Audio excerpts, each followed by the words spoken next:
Howdy guys, and welcome to this video on trigonometric functions. So we've got the general sine and cosine functions, and I've just written in here what the general sine rule looks like.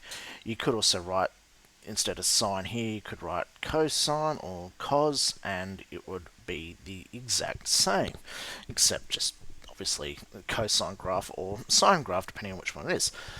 We should start by looking at, so what is A, B, C, and D? Well, in this case, A, whatever value we put here for A is going to affect the amplitude. So let's write amplitude in there. B is going to affect what's known as the period. And it should be worth noting that for a sine or cosine graph, if it's just y being equal to sine x, then the period in this case is equal to 2 pi. So what does that mean? If we look at a sine graph, it's from trough to trough or peak to peak. It's the same point on each graph, or from one point to the next. It'll become a bit more clear when we look at it in an example. So let's keep working through. So B is going to affect our period,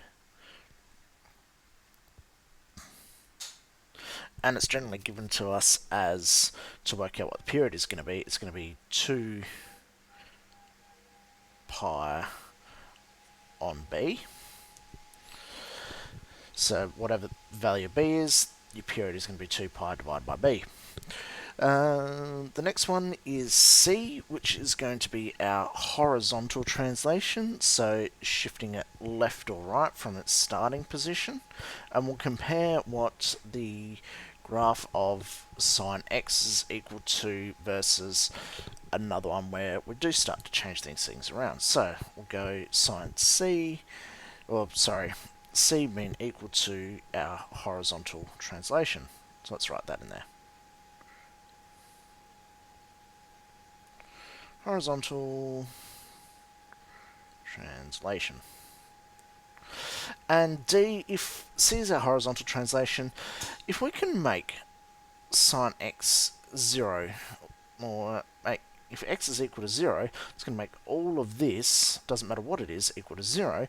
So D really is our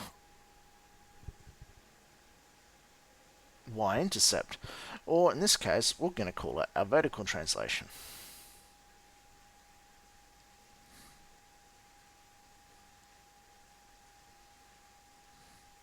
So that's how much it's going to move it up and down. Let's look quickly at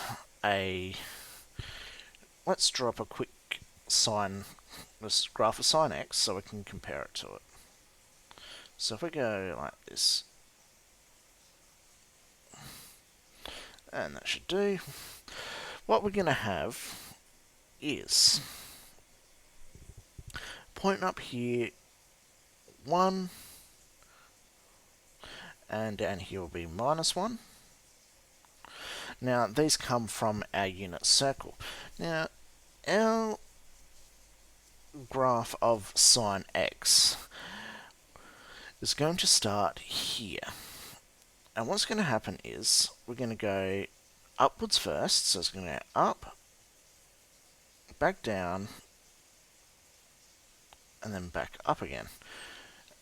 And if we draw a line along here, we should find that that is roughly at 1, though if you draw it on a calculator, it will definitely be 1, or any other graphing package, and what down here should also be 1. I didn't quite draw it correctly, but you do get the general idea.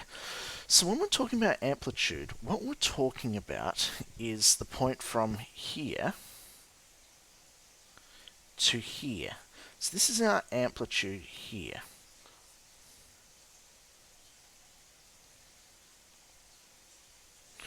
Our period is going to be from this point here, from here to here. And if I was to keep drawing this, and let's draw another one.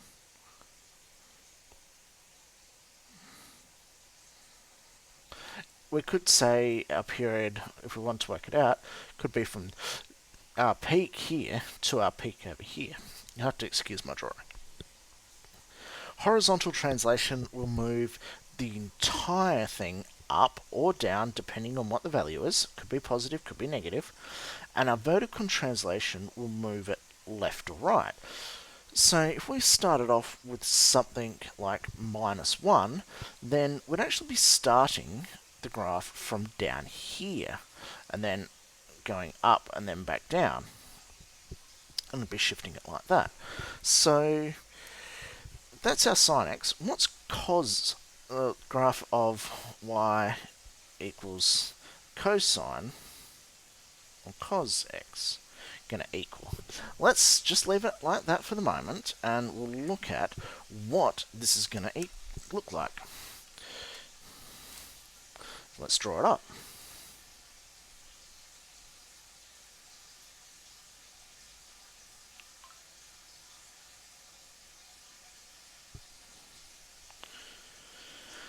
Alright, again we're going to have a point up here at 1 and a point down here at -1, 1. But this time we're actually going to start at -1 and we're going to go down first and then back up. Hopefully I can draw that quite neatly.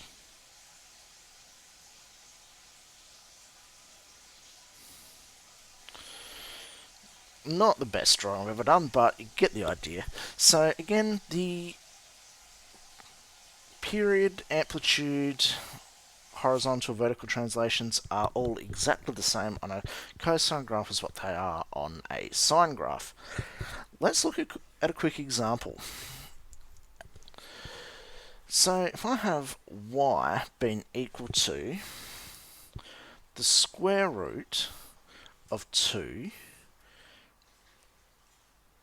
sine x minus 1. Now, it is worth noting that 1 here is D, not C. If it was going to be C, it would have this in brackets, but we don't. So it is, in this case, D is -1. Alright, let's sketch it over here because I'm running out of room. So I'm going to go like that, and I'm going to start with the line here for the x-axis along here. This will become apparent in a moment. So let's actually label these like we should. That's y. Alright. Where we're going to start this from is we're shifting a vertical translation down by -1. So it would normally start from along our x-axis, but what we're doing instead was starting from down here where x is equal to -1. So let's draw in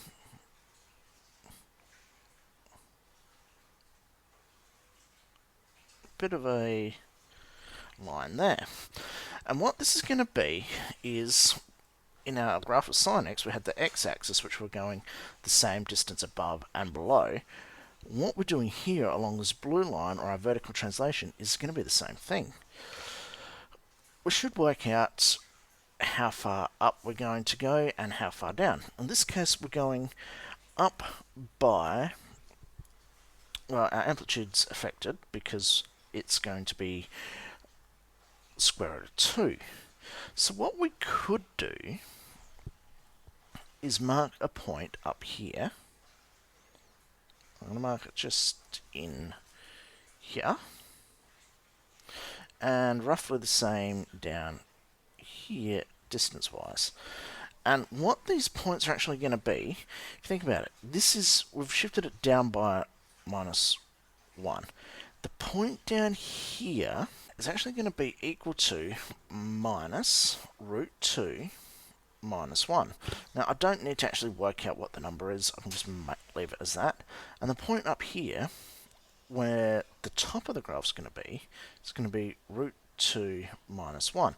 So all that's changed is it's plus and minus. Now we can actually draw this graph in because we've got all the information. We haven't changed the period or the horizontal translation, we've just changed the amplitude and the vertical translation. So it's still going to look like this, except we're going to go up. We're going to head up first, get up to there, head back down,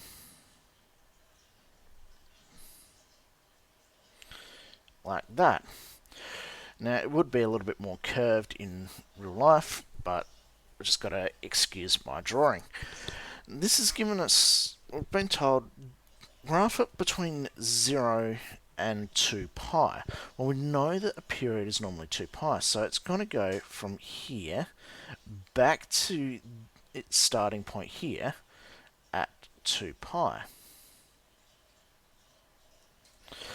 We could know that if it's 2 pi, the point where it crosses here is exactly halfway. So that point there is just going to be pi. We could go through and work out some other points, but that's all that we really need to show on a graph when we're sketching it. Hopefully that's made a little bit of sense. If you're unsure, just ask. So when it changes horizontal translation, it's just going to shift back and forth. Or shift like that. So it just depends on where it is, where it's going to be starting. If we look at what it is for C, well, it's just going to shift the graph that way by C units. If you come across one like that, graph it in your calculator. See what it looks like. See if you can work out what's going on. If you don't have access to a graphics calculator, I do highly suggest going on the internet and using Desmos, as it really shows you quite clearly where everything is, and it also gives you points and what the values are there, and it's not just limited to decimal points.